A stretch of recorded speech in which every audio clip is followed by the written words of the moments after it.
Yo, what's good, YouTube? In today's video, I'm going to be talking about the sad conversation in the Division community right now, which is the cancellation of the game that we were all expecting, the Division Heartland.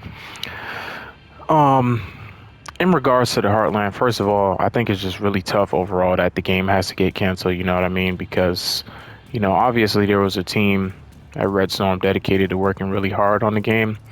And of course, when you have people working hard on something and then to just say that it's not gonna happen is, that could be a real heartbreak, especially for those people. So much support to that team and all those people that spent time working on that game.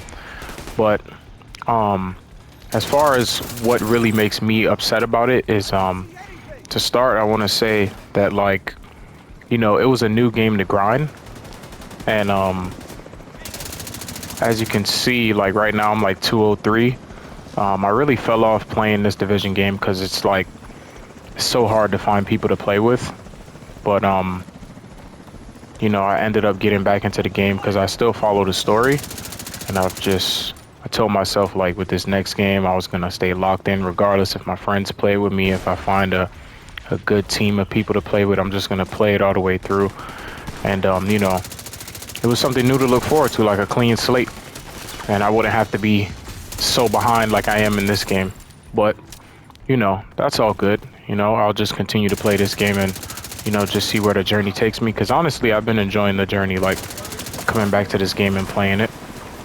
The next reason is kind of like, it was a new story in the Division franchise. It was supposed to take place in Boston. It was supposed to be like totally different characters, like a spin-off basically. And like, I feel like I'm a big fan of content, especially Tom Clancy. And damn, this guy's really lighting me up. And to see that, like, that isn't coming anymore as well, that kind of stings me, because I'm big on content and new things.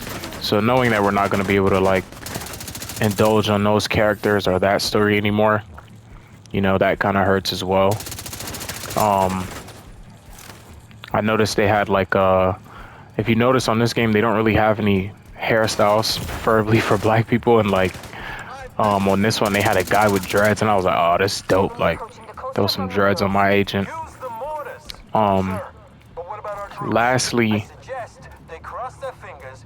the principle of the game itself, from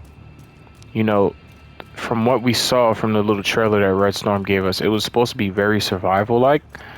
And I've really been wanting a kind of a spin like that on Division for a while, because I feel like now we collect a lot of materials that like we don't really use outside of like donations and stuff like that. And I feel like in that game, one that stuck out to me was like making sure you have a good amount of filters, because if you go to a contaminated area without filters, you might die.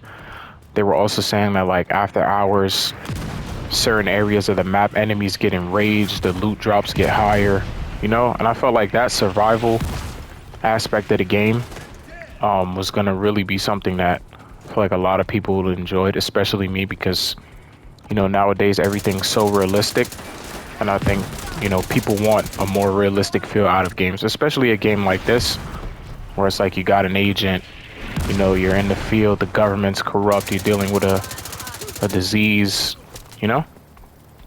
but that's gonna be it for today's video. I hope to catch you guys in the next one, and I appreciate everyone for showing support to the channel.